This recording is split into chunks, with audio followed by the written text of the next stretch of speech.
Las teorías de la localización, por Néstor Duch Brown, Universidad de Barcelona. El modelo de von Thunen en 1826 fue el primer modelo formal de la localización de la actividad económica. Este modelo supone un espacio continuo, aislado y uniforme en términos de fertilidad y redes de transporte. Al centro de este territorio se encuentra ubicada un centro de consumo, que es una ciudad que actúa como un mercado puntiforme. La localización óptima de las actividades agrícolas es una función de la renta de la tierra que se busca maximizar, y ya que la renta tiene características que según Thunen define como el factor residual que se obtiene después de pagar a todos los factores de producción, esta está en función de la distancia del lugar de producción al mercado debido principalmente a los costes de transporte. La estadística comparativa del modelo de von Thunen muestra que a menores costes de transporte y rendimientos decrecientes tienden a incrementar la distancia de la ciudad a los centros de producción. La segunda teoría es la teoría del coste mínimo. El supuesto central de la teoría del coste mínimo es que la empresa individual sabe, al escoger dónde instalarse, el monto de demanda que puede cubrir y a qué precios. Entonces, la localización óptima es aquella que minimiza los costes totales incluidos de la producción y transporte. Langhart demostró que el emplazamiento óptimo lo determinan los costes de transporte, que a su vez están en función de las localizaciones de los centros de producción, materias primas y mercados de consumo. La tercera teoría es el modelo de mínimo coste de transporte, por Weber. Weber supone que las empresas se localizarán en aquel lugar donde los costes de producción y de distribución puedan ser minimizados. Para Weber plantea su modelo en tres etapas diferentes. A. El punto que minimiza el coste de transporte. B. Sitios con costes laborales mínimos. Y C. Aglomeración. La lógica de Weber se entiende de la siguiente manera. Dados los puntos de consumo y de obtención de materias primas, se busca encontrar el punto en el que se localizará la unidad de producción que minimice los costes de transporte. Una vez encontrada dicha localización, la existencia de lugares en donde el factor trabajo resulte más barato o posean ventajas de aglomeración, entonces la localización óptima puede modificarse. También Weber analiza cómo, de existir un sitio cercano al lugar de producción caracterizado por costes laborales bajos, podría modificarse la localización óptima de una empresa. Esto ocurre solo si el ahorro en el coste de la mano de obra es mayor al coste de transporte adicional que tendría que pagar la empresa por ubicarse en dicho sitio. Otro factor que puede alterar la localización óptima de una empresa es la tendencia a la aglomeración.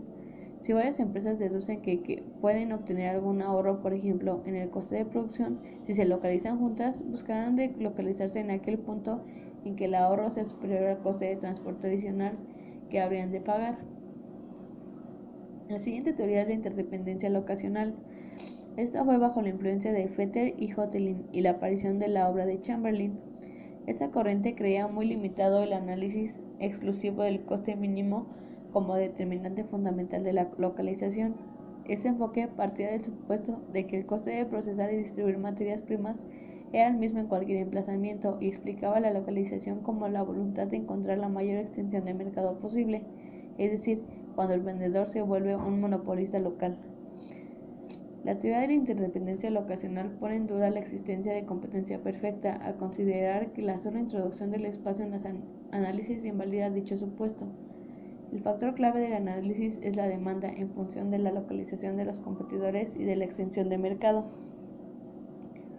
La escuela de las áreas de mercado es la siguiente teoría. Esta escuela de las áreas de mercado puede entenderse como un paso al frente, es la equivalencia espacial de la competencia monopólica. Fue Lodge, en 1940, quien consolidó el análisis espacial mediante la descripción de relaciones generales utilizando un conjunto de ecuaciones que sostenían un sistema de equilibrio general para todas las locaciones. Esta conlleva 5 condiciones fundamentales que deben ser tan numerosas, 5 condiciones fundamentales para alcanzar el equilibrio. La primera es la localización de cada individuo debe ser la más provechosa posible. La segunda son los emplazamientos productivos deben ser tan numerosos que todo el espacio esté ocupado, o sea que no existan áreas en donde la ausencia de oferta atraiga nuevas empresas. La tercera, no existe beneficios extraordinarios en actividades abiertas a toda la gente. La cuarta, las áreas de oferta, producción y ventas deben ser lo más pequeñas posible, pues solo así se maximiza el número de empresas capaces de subsistir.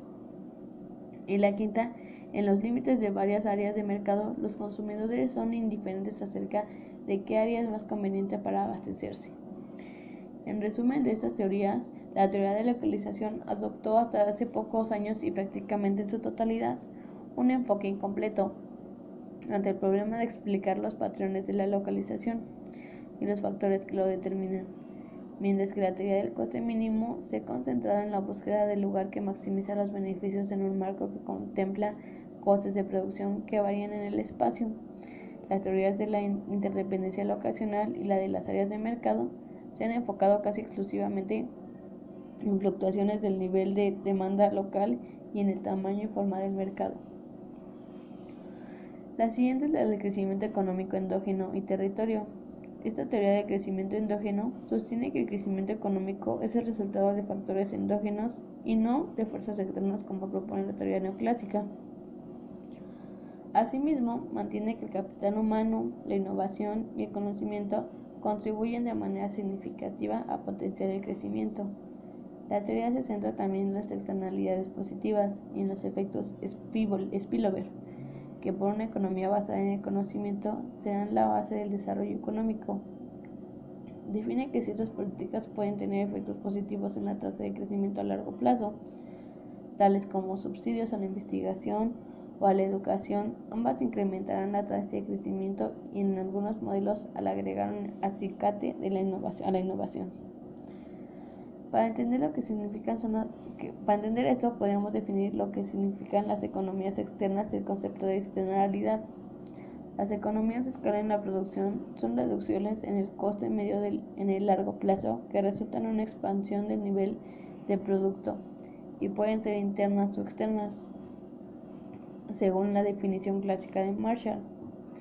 Las economías internas se derivan del propio crecimiento de las empresas y pueden deberse a la existencia de elevados costes fijos, factores tecnológicos, de administración o financieros, entre otros.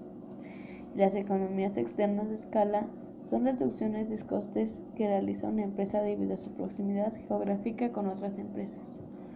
Con este resumen, espero puedan haber entendido lo que son las diferentes teorías de la localización. Las teorías de la localización por Néstor